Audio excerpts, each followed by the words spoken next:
felt like 30 or equipment.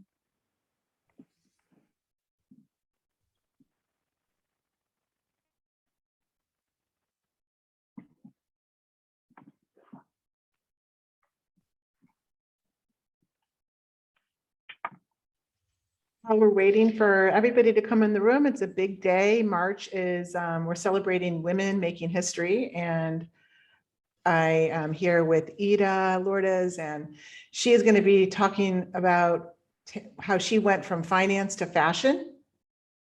And I'm really excited to have Eda here. I'm just going to give it a couple more minutes and do an official intro. And while we're waiting, join me for my remarks at the end of the day, or if you're watching this recording, just tune into that. I'm going to be making some special announcements that I'm really excited about. I had Zach help me set up the Discord this morning, and we have that. And we also had a special place in spatial.io that you could kind of see it in more an immersive experience. We were just experimenting. So, just know that it's an experiment, and, there's technology works for us and sometimes works against us. So, all right, well, I'm going to go ahead and get started. So thank you everybody for joining us for Female Disruptors for this March event. We are celebrating women making history for Women's History Month. And today I have Eda Lourdes, and she is going to be taking us on how she has been a female disruptor. She has gone from finance to fashion designer, and she's located in Paris. And I'm just obsessed with all of her bags and her accessories and her photos. So I'm just going to turn it over to Eda, and she can take it from here. Hi, Lisa. I'm so excited to be here. I've been listening to the female disruptors of the day, and that is so inspiring, this stage with all of you. Doing things like this. I think more people need to be onboarded, more women need to be inspired and motivated to kind of make a change for themselves. I feel that we all have it in ourselves, inside of us, to make that change. And I feel that most of us want to make that change.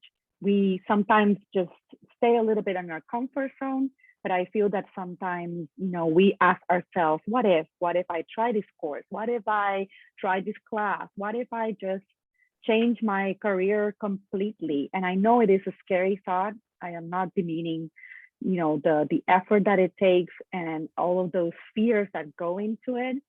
But it is so true. I was listening earlier when you were talking about how you started your own business. And I think that's so important, because sometimes we feel, well, if I'm going to make that change, I'm just going to have to do it by myself.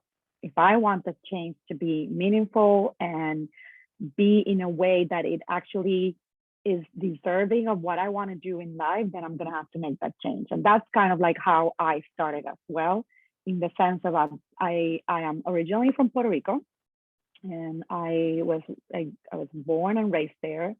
I was raised by my single mom, and my aunts were also involved in helping my mom do all this. And it was not easy. So I saw that struggle. I saw her, graduating bachelor's, graduating master's. I remember all of those things. And then I saw her just climbing up the ladder of the corporate world, corporate America. And I saw her frustrations. I saw her wins. There was definitely lots of wins too along the way, but definitely I can tell you that firsthand I experienced what it is to be a woman in the corporate world, just from when I was a little girl, just watching her do it, and watching her frustrations and also her happiness when things were going her way. And that has definitely been very instrumental in what I've done. Just because, I felt it. I felt that need and that desire to kind of do something better, because she had to. She definitely needed to do something, because she needed to put food on our plate. She needed to buy me clothes. She needed to, pay for a good education, which in Puerto Rico, you have to. There's not really a good public system. So those are the things that since early on I saw for myself. So listening to you say, well, I just have to make it for myself, I feel that that's definitely true, that if you want that change to happen, you have to make it for yourself. Yeah, And you definitely do. And I know that you were on my, you saw my interview with Joseph Jaffe earlier this week. And, I kind of shared the similar story that, my mom was a single mom growing up with my sister and I, and, we had to figure things out and kind of like we're in survival mode, not even knowing that we're in survival mode. And I think that that builds character, and you're accountable and more responsible and afraid, or you see what could happen, going backwards. So you're always kind of like in that mode. right, right. And sometimes it's interesting because I'm pretty sure if you ask my mom, did you have that moment of thinking, what is that you really want to do? And I'm pretty sure that her answer is probably gonna be no. Back, back then, there were not places like this. There were not like women were not really talking about this. Women were just supposed to provide, be there as a mom, but there's nothing else that they could really do. There was not really communities of women talking about this, helping each other out. That women tribe, as we call it now, did not really exist. It kind of existed somehow, but it didn't exist the way that we know it now. So that's why I feel that, places like this are so important that they exist. And it's also important that we take that action and we invest in ourselves. Nobody's going to invest in ourselves. Like if I tell you all the investments I have done on myself, you will not believe it, because it's important. Like you were mentioning, also having a mentor. It's important because we understand you cannot do this by yourself. There will be times that you're like, what am I doing? How do I really do this? What have I gotten into myself? And I've been through those circles of like just second guessing myself and thinking I'm really crazy. And I'm pretty sure people in my family think I'm crazy with some of the decisions that I've made in my life. And at the beginning, they do seem like it's crazy, and some of them, thank God, they have played out well. And this is why I can now tell this story. So I grew up in a practical household that needed me to go to college and basically have a practical degree, a practical career, something that will, definitely I will be able to provide in a way that not the way that my mom had to, not in that way of necessity, right? So basically, even though I danced since I'm very young, I wanted to be a rock star, a celebrity. I wanted to, be in theater. I did model, theater, all those things I did. But always it was like, that's fine. And I know you do it well, but you need to go to college and you need to have a career that will pay the bills. And it kind of started at some point, I remember hearing this story. My mom was a receptionist when she started, when she was still studying, and she would hand out the payroll. And she said, like, okay, who is the people that actually make the money to actually sustain themselves? And it was accounting, finance, and careers like that. And that's why she studied finance and did her master's in it. And that's why she taught me that that's what I needed to do. So that's why I ended up being a banker for 15 years. And I loved it. I really like the market, and you're gonna see now how this kind of is a circle, and it comes back to the NFTs, and we'll go into that.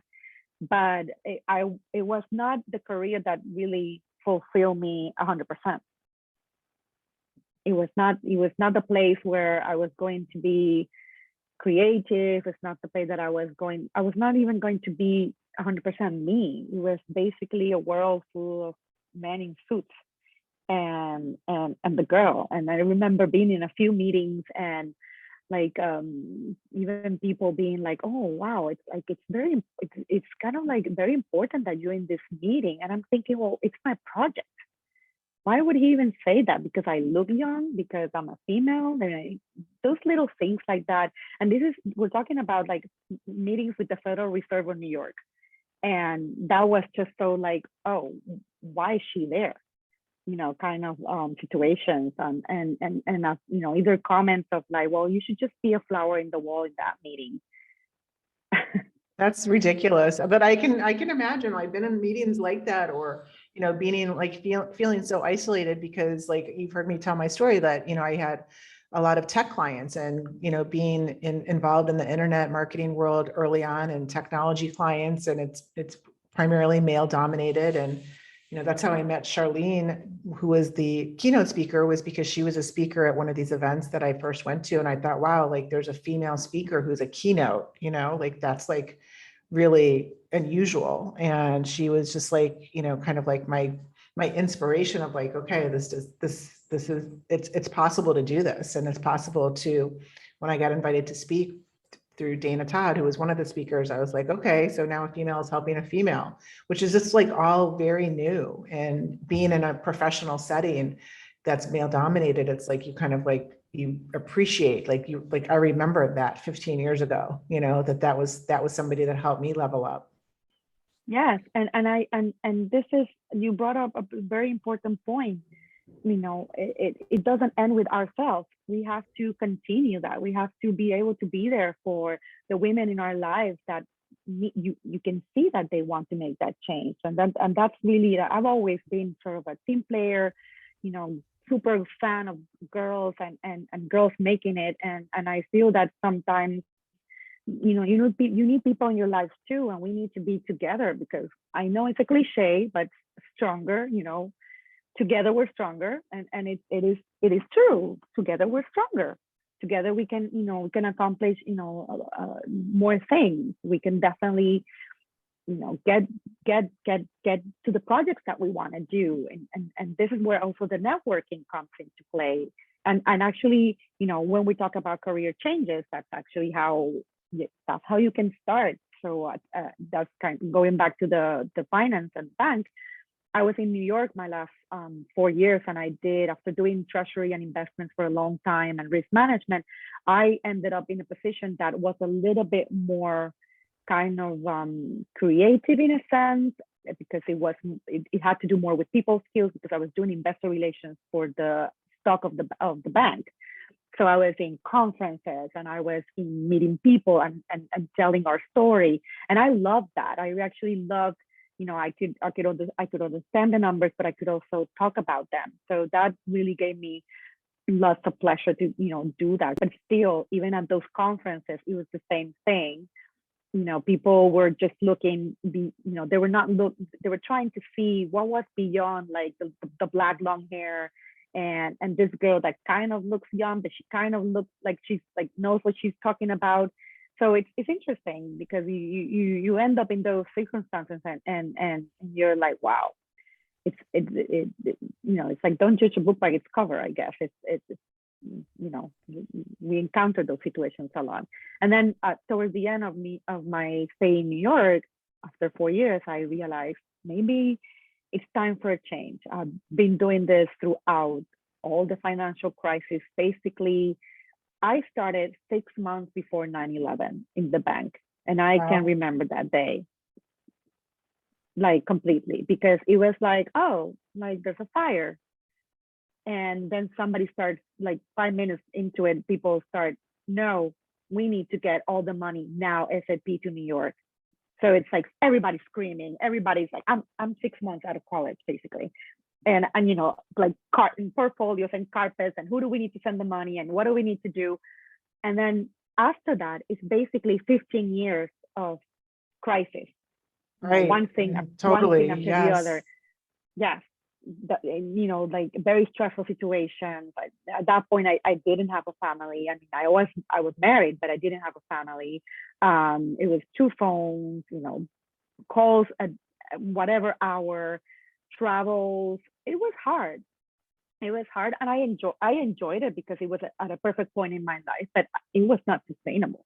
Definitely at some point, something's got to give. And then at the end of that, I said to myself, and in the middle of that, I did my MBA in North Carolina at Duke, and I traveled for that too, from Puerto Rico. So it was a lot of strain on those first few years, especially in my personal life. And I had to make changes. And that's how I leave Puerto Rico, go to New York, and then at the end of New York, you're exposed to this energy. This New York is this city that you can be in a down day, and you just arrive in Manhattan, and everything changes. the land of opportunity is it's fascinating. And I remember just feeling all that, and thinking I am here, and I should really like take advantage that I am here, because maybe at some point I go back home, or I don't know. And that's when I started thinking, okay, I am now too old to go to Broadway. Never too old to go to Broadway. Well, I can go to see the play, but I'm kind of old to go dance and you know and do pirouettes and things like that. But maybe I could do something else that is creative. And I've always liked fashion. I always be very fascinated at how the process works. And that's how I started little by little, just tiptoeing into the little world. Like I took a course in Parsons, and I started talking to people that were, you know, in New York, you meet a lot of people that are either, you know, in the business, right? So you just start to talk, you know, with them and start learning what they do. And you're, you know, definitely learning, like listening. What are they doing? Other friends that were doing, you know, stuff. I think Natalie's on, and she was also always super encouraging and there for me, like, yes, do that. I was even an extra for the following. I mean, come on. Aw, that's awesome. So how do you know Natalie? So Natalie and I went to Duke. Oh, that's awesome. So that's so cool. We met about 17 years ago. Yes. And since then, and she was already in New York when I landed in New York. She worked in Microsoft for a bunch of years. Now she's in Austin, Texas. Yes. So which actually she met Lisa Mayer the other day at Austin. And I saw Lisa for the first time in your summit in January. She's so inspiring. That's great. And I was in love. Yes. Yeah. I was in love with the project, and that's how I got into that. So after doing that, you know, finding myself, I talked to my mom, because she and her aunts were really good seamstress, and I don't have that talent. So I was like, could you help me? And we'll do it from, you know, San Juan, New York. We'll figure it out. You'll come here, I'll go down. So we started with a little collection of accessories, very romantic, more tulle and Swarovskis and dentel, lace, like confusing all the languages, lace and things like that. So it was very different from what I do now. That's how I started, because at some point, and this is how, when sometimes the advice that you get, it's good, but sometimes you actually need to go with your gut. I remember saying, I want to do handbags. And the first thing that they were saying to me, don't do handbags. Oh, I should not do handbags? No. Like, start with something else. And I understood them, what they meant. It's such a saturated market that start with something else. Start with accessories. Get your feet there. Feel yourself comfortable with what you're doing. Understand materials. Understand what do we need to do a collection, a lookbook, you know, all of those things. So I started just learning a little bit about that. And I'm gonna share with you a little video that kind of encompasses all of those points. But the thing is that that's how I started. And at that point, I've been traveling to Paris, and I find love in Paris. And that's why I moved to Paris. And then I said, okay, I'm not gonna work at the bank if I'm in Paris. Definitely, it's time to leave that part of my life behind and see if I can do a fresh start in Paris and work in Paris, try to learn everything that I can, get whatever job I could. I gave coffee to people. I make coffee for people, and I don't drink coffee, and I had no idea how to do a coffee machine. So I just did whatever I could. And I was a vice president at a bank, but I just said, if I really want this, I'm really going to have to work for it. And this is a new country, new language. It's totally different. So I was completely out of my comfort zone. And I had to go into what I call my Puerto Rican mafia, which is your network. So I went into my network in Paris, and I said, I need to find a job. And in between all those things, I had kids and all those things, but I was like, I need a job in fashion. And a Puerto Rican friend of mine was the one that said, I have a contact, and she has a contact that I think works in fashion. And I'm like, fine. And that's how I get my first real fashion job. That's so awesome. And that's kind of like how it rolls into that. And then at some point after a few years, I said, I knew about a competition in New York about handbags. And I remember thinking, I want to submit at some point a sketch. And I even think that the first sketch, one of the first sketches I worked with Natalie, because she was actually here at that point too. So it was great. So that first sketch was turned down. Second sketch turned down. Third sketch. So that I've already been in Paris for a few years, like 5 years. And the first sketch, I mean, that third sketch finally gets selected into the competition. So third time is a charm. That actually happened.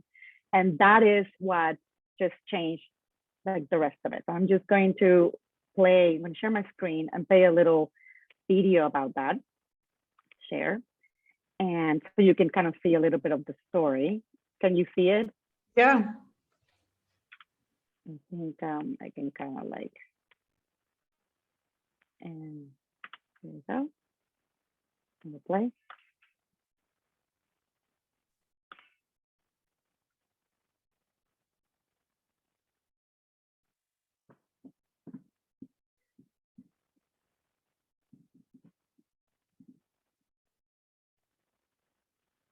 So cute.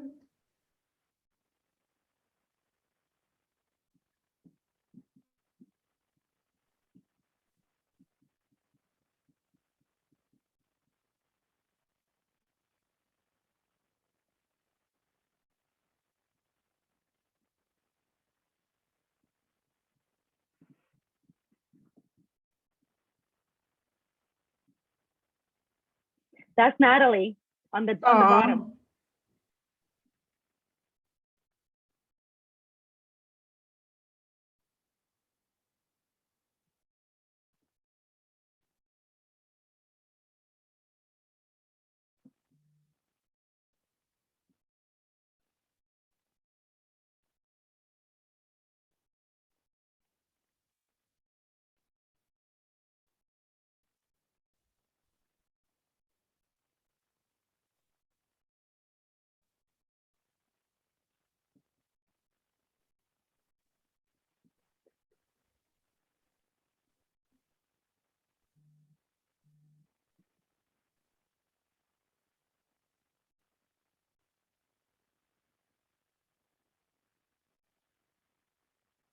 I'm gonna stop sharing here.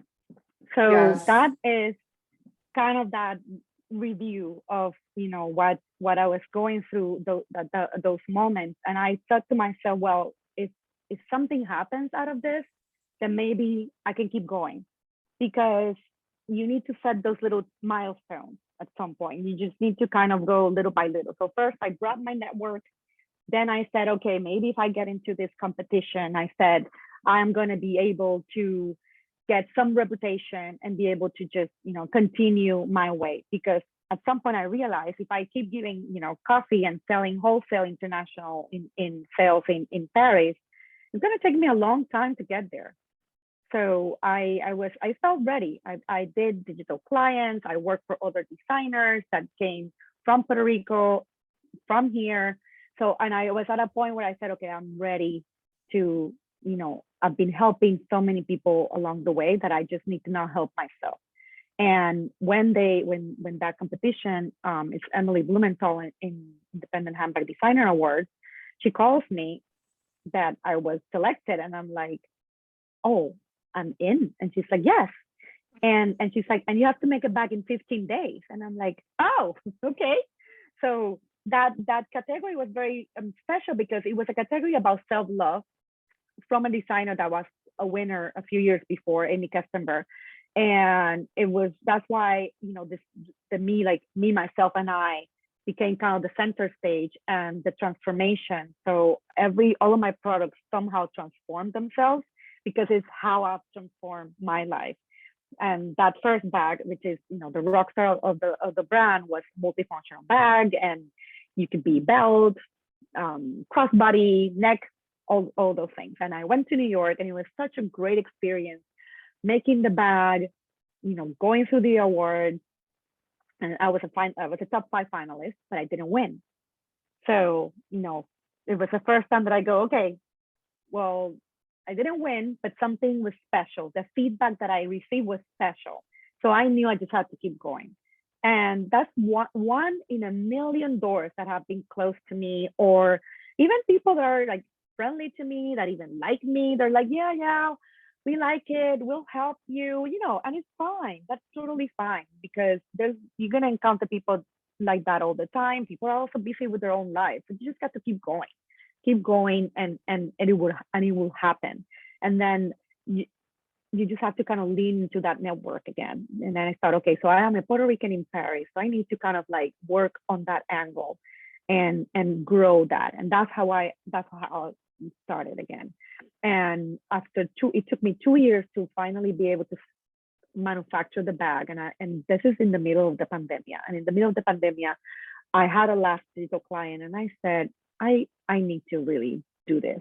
So I started dancing again for Instagram because that was my release. All the family was here in this apartment in Paris.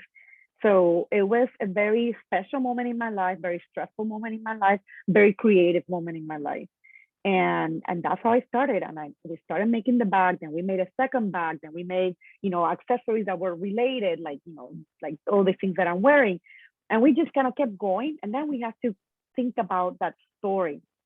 And I'm gonna share a little bit of how I did that.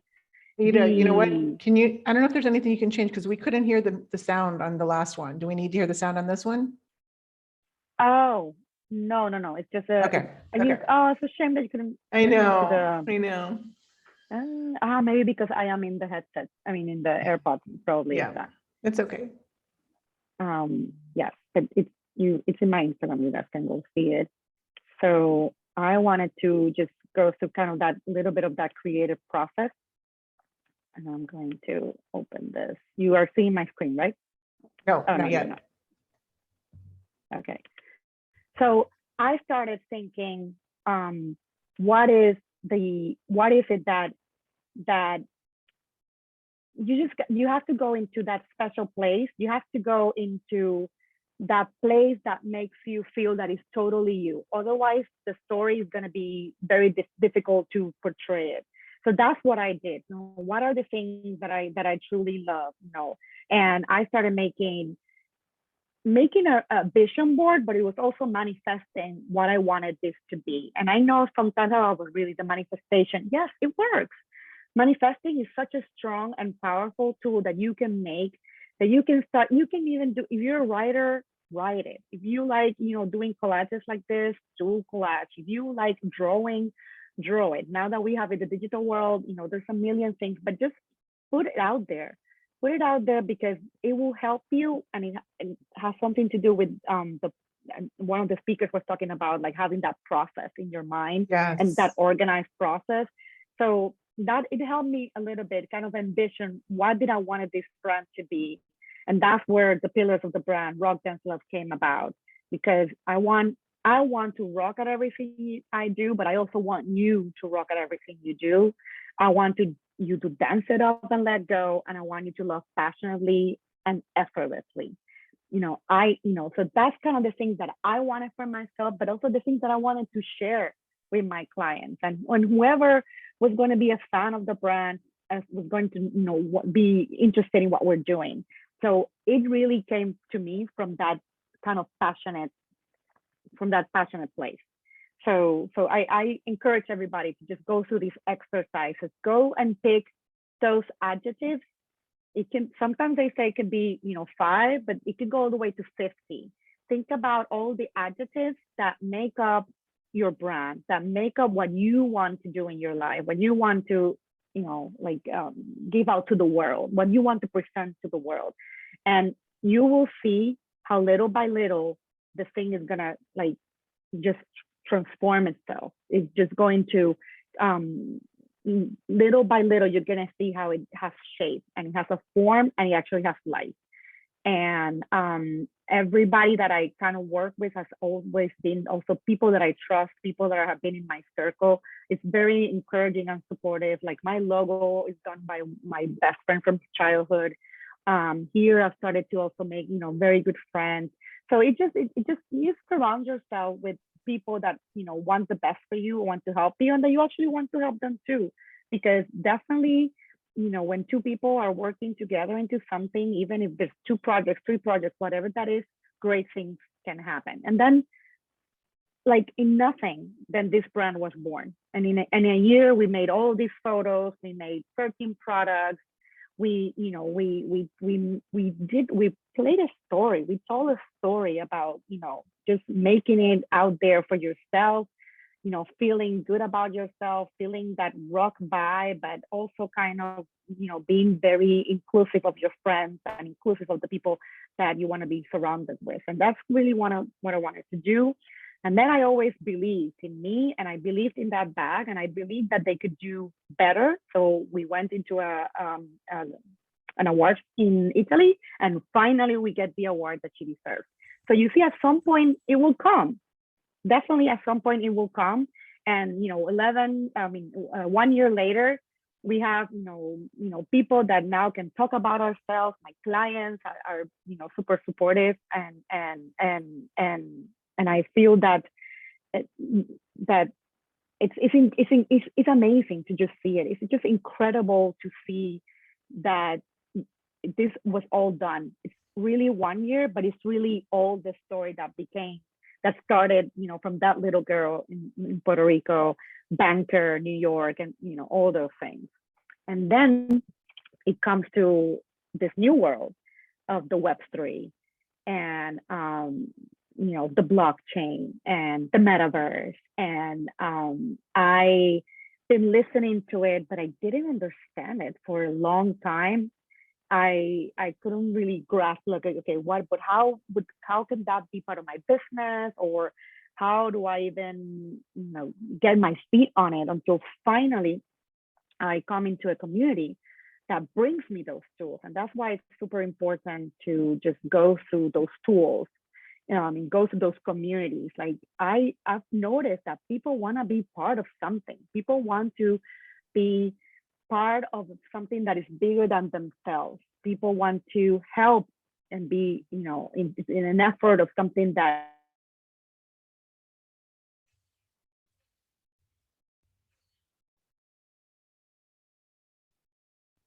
through the Giraffe Tower by Gary Henderson, Clubhouse. I was listening to Clubhouse every night. And can you hear me? I think Yeah, my internet came yeah, out. you cut out a little bit. So I was listening. But do you want to stop sharing your screen, or are we still looking at stuff? Yeah. Okay. Yeah, we can. Well, we can go into that. Oh yeah, yeah, A yeah. little later. Okay. Well, You I'll can keep leave it. sharing your Okay, screen. so I was listening to Clubhouse, and I found myself in this room, and I started listening. And why it caught my attention at first is because this person that was talking lives in San Juan, Puerto Rico, and I'm like, but I can clearly hear that he's, you know, American from mainland. And I'm like, okay, this is interesting. And who is this? And that's I just became so intrigued that there was somebody talking in Clubhouse that lived in San Juan, Puerto Rico, my hometown. And I just wanted to learn more. And little by little, I started learning more. And I started joining this community. And at first, I didn't understand many of these things. And like some of the things that we're speaking about, like the Discord. Discord is where it all happens, you know. And I saw that you just share your Discord. So to the people that are listening, Discord, it's kind of like I for me, it's like a WhatsApp that has more capacity, and we're all in there together, and we're building communities in there, and we're finding out about different communities. We're sharing, you know, stories. We're sharing, you know, situations. We're sharing projects. So at first it's a little scary because you don't know what's going on, and you kind of know that it comes from gaming, and I don't do gaming. But then once you go into it, you know, like it took me a few months to really open myself into that, being there. And now I cannot. How long ago was that you first discovered Gary and started joining his community? Was that this 2021 or? Yeah, it was May 2021.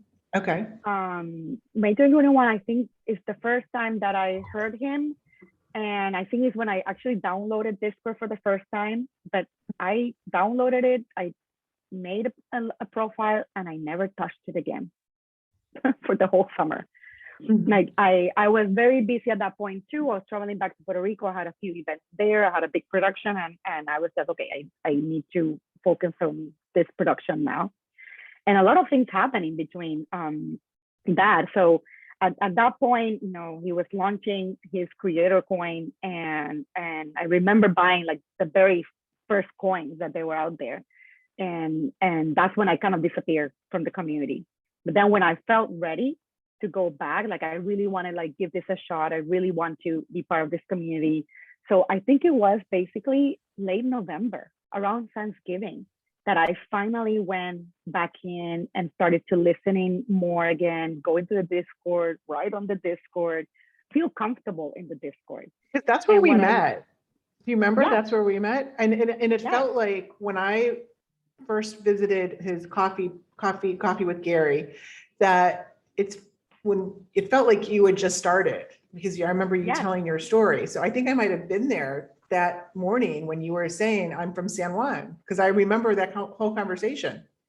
Oh my God, you would like because I remember when you came in to talk about the summit that you did in January, and that's why I was like blown away. I'm like, I gotta see the summit definitely. I want to see what it's all about, and that's exactly when I started to like put my feet like there every day. So every day I go and join. Every day that I can, I go and join and listen to what other community members are saying. And the big thing about this is that you're going to go in and out of different communities, but there will be communities that will make you feel comfortable, that will make you feel that you want to learn from them, that you make you feel comfortable because you want to, in this new space, and especially we're talking about Web3, you want to feel comfortable. You want to feel that you're not, that you're in a place where you can create and that you can learn in a safe environment. And I think that was really instrumental for me. And that's why I'm very grateful to, Gary and the Giraffe and all the community. And I know Lubna and Dr. Ali are around there too, listening to us. And it's been wonderful to meet other people, in the space, other women that want to create, that want to put themselves out there, that want to, do different things, and also that want to collaborate with each other, like what we're doing today, and things like that. I think that's very important. And that's how I fall into the NFTs. Part of the utility of being in that community is that you get to learn from NFTs and you get to learn about projects. And I started learning, and you can see on the screen that's my part of my collection that I've acquired since then. And my first one is the baby giraffe. It's not in the photo, but now I have my adult giraffe. And then I just started going from there because I started finding other communities that were kind of speaking the same language. We're in the women's space, women-led space, supporting women, onboarding women to come to the stage, to the space. And I started a little WhatsApp with my girlfriend, Natalie included, and I started teaching them what I have been learning at the community from Gary. That's great. So yes, and now there's, we have a few of them that are, investors in all of these great female projects that are out there, and all these projects that are about creators and how you can actually be part of this movement, like Gary and the Giraffe do. So I feel finally in a place where my finance background, just clashes in a very beautiful way with the fashion and the creativity. And I finally feel in a way that I want to keep growing. I want to keep learning. And the other day, somebody was saying that, oh, I met this woman that wanted to teach, I don't know how many amounts of women, this and that. I'm like, I like that. And I started thinking, I want to teach 100,000 women about NFTs. I want to create content that they will understand, that they will feel comfortable. So like this photo on the right is basically a book that I'm starting to, write a little guide, like an ebook of like how, the 101s that you could do about, NFTs, and to feel comfortable little by little as to, what are the projects, how do I mint a project, what is the secondary, all of these things that, that are very bizarre the first time that you hear them. And then once you start like learning, then you're like, okay, this is something that it's nice. It's definitely intimidating. And so to learn from other women, getting into the whole NFT Web3 space is super helpful. And it's just, we have to give a shout out to Gary because, he supported the first Female Disruptors Virtual Summit. He's how we met. He's how Lubna was on here, Dr. Ali, Natalie wouldn't be on here. I wouldn't have connected She's also with a you. giraffe, actually. Natalie has giraffe too. Oh, cool. Kennedy's on here. What are the chances that I'm going to introduce my daughter to you and, you're helping her get an internship possibly, or just talking to her about an internship in Paris, Yes. like the whole world, but to Gary's credit, he's attracting females and supporting females, not just females, but you're feeling comfortable going into his community. Natalie is, Lubna is, and Dr. Ali is. And look, you're in Paris, Lubna is in the Netherlands. Where's Natalie? Natalie's in Austin. In Austin. Dr. Ali is in the States, but I'm not too sure. Dr. Ali, if you can put in the chat, where are you located? I don't know why I don't know that.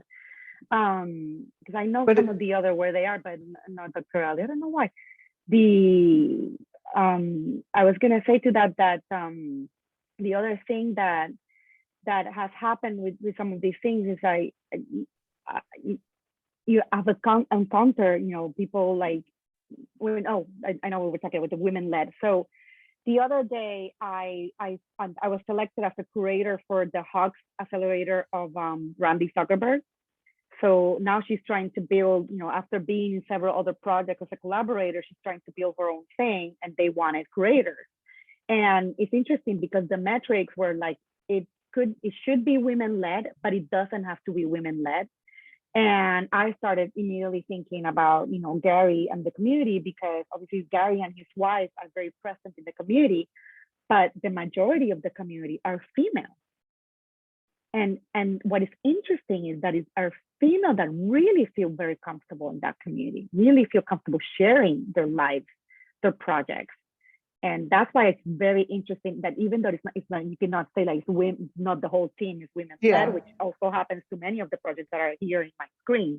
They're not entirely 100% women led, but it's interesting because we also think about, it has to be women led and it has to be women, but sometimes we don't pay like the right tribute to also the men that are actually helping us.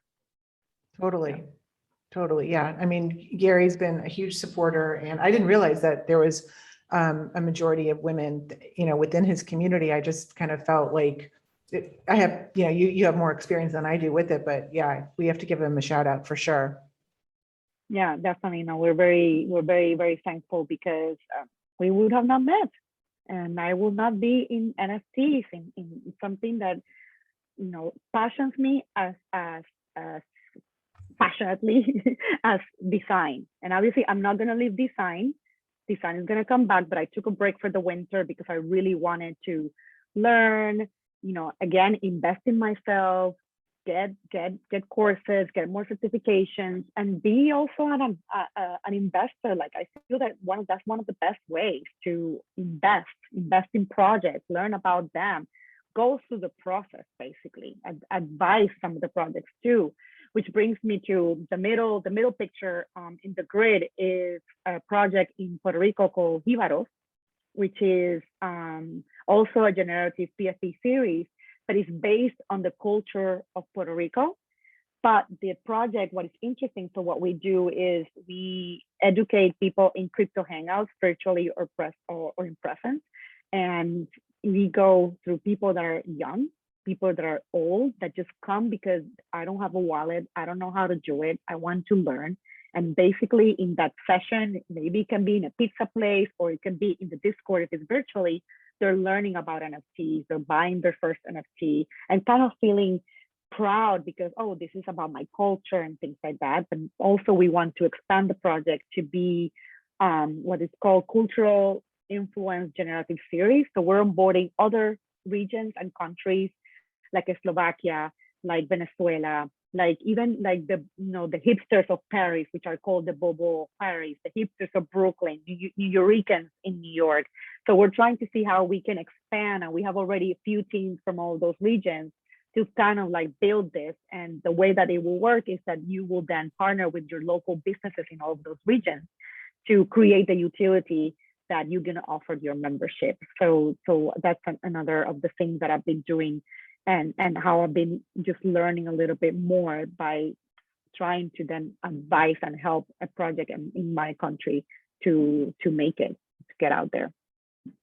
Well, Eda, it sounds like you are, it doesn't sound like you are so passionate about what you're doing, and just, you know, the getting into fashion was just the first step into like helping women and helping with, you know, level the playing fields, like the same mission and vision, it sounds like, that we have with Female Disruptors. Yes, I mean, I'm so happy to be a female disruptor. You are a female disruptor. You are. Thank you for being one. We, you know, we need female disruptors, and we need also female disruptors that are like Gary, who's helping females level the playing field. So he's an honorary female disruptor. Yes, he definitely is. He definitely is. So we'll have to give him an award for sure. So we're close to time, but just tell me, like, what are some, if you had a couple takeaways, some actionable takeaways for the future of female disruptors, and what do we need to do this year and moving forward? Definitely invest in yourself. That's the first thing. It's interesting because when, you know, we have been sort of marketing a little bit all of this, you know, our talks and things like that, and it's interesting the feedback from people, because sometimes women don't see how tangible is this knowledge. It's not a handbag that they're buying. Like, let's put it that way. It could be easier for me to sell a handbag than to sell a course about, you know, making yourself better. And that we need to change. We need to change that mentality, because you need to invest in yourself. Because investing in yourself is what's really going to get you there. So I feel that that's one of the best things that we need to do. And it could be because you're spending time in YouTube, or it could be because you find somebody, like I found somebody that, you know, is interested because he was in my hometown, but then I like what he was saying. So you're going to go through different people, and you're going to find one that you feel comfortable listening to and learning from. And I think that's something that we don't take time for ourselves. And that's the same way that we should get a facial or go to the doctor and those things. We need to invest in ourselves. We need to get the knowledge or the skills that we feel that we need to make that change, because it's not going to happen by itself. It's not going to happen by itself. Yeah. And I think to add to that is to invest in yourself, but it's not always going to be in your comfort zone. So that day, that morning, you know, 5 a.m. Eastern time is early for coffee. And Gary does that every day religiously. And the chances of me being there are like really low. And I made myself go there that morning at 5 a.m. And you happen to be there that morning at 5 a.m. Like, you know, so that is like how things happen. So, I mean, I just think like that was out of my comfort zone, and I've gone a couple times since then, and I want to make myself go more, because I do get a lot out of it. So it's not always going to be exactly on the schedule that, you know, is ideal for you, but it's out of your comfort zone, and that's going to help you grow. Yeah. For me, it's at 11, which is great. When I go to Puerto Rico, I miss coffee, and I am there, but I miss coffee. I haven't met Gary in person yet, but I'm coming for you, Gary. I don't know if you're listening, but I will. Next time I go, I will try to meet him. That's discipline. That's you know, he knows that he needs to have a community. He knows that he has a community that is there.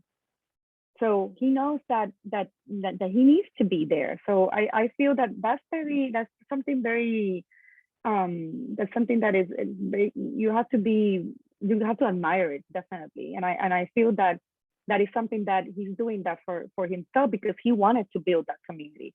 So it's the same thing that we're talking about. It's just different, you know, you will do what it fits better for you, but just take take a little time to think about, okay, so it will take you time. You don't have to make changes. Like, you don't have to transform yourself in a day, right? It can take you could take you some time to feel comfortable, but the first thing that you could do is take that first step. Just take that first step. Like, listen to that conference, you know, go to that conference if it's now in person. You know, read whatever blog, you know, that are, you know, talking about that, or watch any social type of channel. that is actually, helping you or listen, helping you kind of get somewhere that you want to be. And you'll see that when you start seeing the little advances, one day you're just going to go all in. Yeah. And it will happen. What do you do to help like keep yourself balanced from a mental health standpoint? What are some of the tips that you can offer? I dance. You dance. I knew you were going to say that. I dance. Like I to the point that if you go in my Instagram and check the dance section, it mostly was done during pandemia, and I needed it. Now I need it less because we're not in pandemia. We're busy, but we're doing other things. But definitely, when I feel that stress, I dance, and it's either like I put a video and I dance, or I go to a class. In Puerto Rico, I'm part of like the hip hop moms, and I love going there because they meet like 3 times a week. How fun. Yes, I would love to find my hip hop moms in Paris. So I would so think you'd be able to find hip hop moms in Paris easier. No? Yeah, maybe. It's just I have to do that. I have to venture out at some point, and even like I've always wanted to like do a little, not Zumba, but like a little class, 80s. I'm an 80s girl. So like, That sounds I think it would awesome. be cool. Yeah. Yeah. Kenny and I will be So there. yes, I can't wait for you guys to come here. Yes, definitely. I can't wait. And that's talking about Kennedy. I mean, we had such a great conversation, and it's so nice to be able to help out other young people. Like I didn't feel that I had that when I was that age. Like I just had my mom telling me that I should go to college and do finance. I didn't have anything else. I definitely there was no social media. There was just MTV and things like that. So I feel that's important. Actually, tomorrow, I don't know if you have seen. There's this new young model that she has Down syndrome, and she has just been featured in Victoria's Secret. So she's from Puerto Rico, and she's coming tomorrow for her first time in Paris. And I am going to meet her, and we're going to do some things on Friday. And when they call me, I was, of course. I mean, she's like, schedule some things for her, and I'm like, you got it. So we're going to do a few things. So stay tuned. It will be very nice. And she is an example of somebody that is, didn't say to herself, I have a limit. Yeah. That word limit doesn't exist in her vocabulary. And she has physical limits. And she said, no. And she said, I want to model. And I've been listening and seeing her story for quite a few times because she's in the runways in Puerto Rico for the last few years. So it's incredible. And she's young. And so for me, we didn't have that. So we have to help the next generation, definitely. That's amazing. So Eda, we're getting ready to sign off. If you could take like a minute and just talk about the giveaway we're going to announce. We're not announcing it today. We're going to pick it before Friday because the event is actually going to be open until Friday. People can still sign up and watch the recordings. And tell us a little bit about what somebody can win. So one of our attendants from now until Friday is the window is going to win one of my bags, which is the Mini Cuckoo one. It's in the back, but I don't know if you can see it. It's the little bag that goes with you everywhere. You can put your keys, your AirPods, your credit cards, and things like that. And I'm also going to give away a giraffe from the Giraffe Tower, and I'm also going to give away a Jibaro from the Jibaro project because sometimes you just need to have your first NFT to get into it. So I really want to do that for other women and everybody that wants to get into the space but don't know how to start. So we'll do that. That's amazing. So Eda, thank you so much for being a female disruptor and for sharing your amazing journey and story from finance to fashion. I love hearing all this, and I'm glad we're connected and we're friends, and I feel like I've known you forever. Thank you, Lisa. Thank you so much. And I am your friend, and I will go visit you soon at some point. And I hope you and Kennedy come here and we can do some adventures in the city of Paris. For sure, for sure. Well, namaste, and I will talk to you soon. Bye, everybody. Thank you. Bye. Bye. Lisa? Yeah. Hold on. Is that, Wait, we're still. I also wanted to ask you. Wait, we're Did you still on. end? Hold on. No, hold Oh. on. I just wanted to see if you want to talk about FemPoint.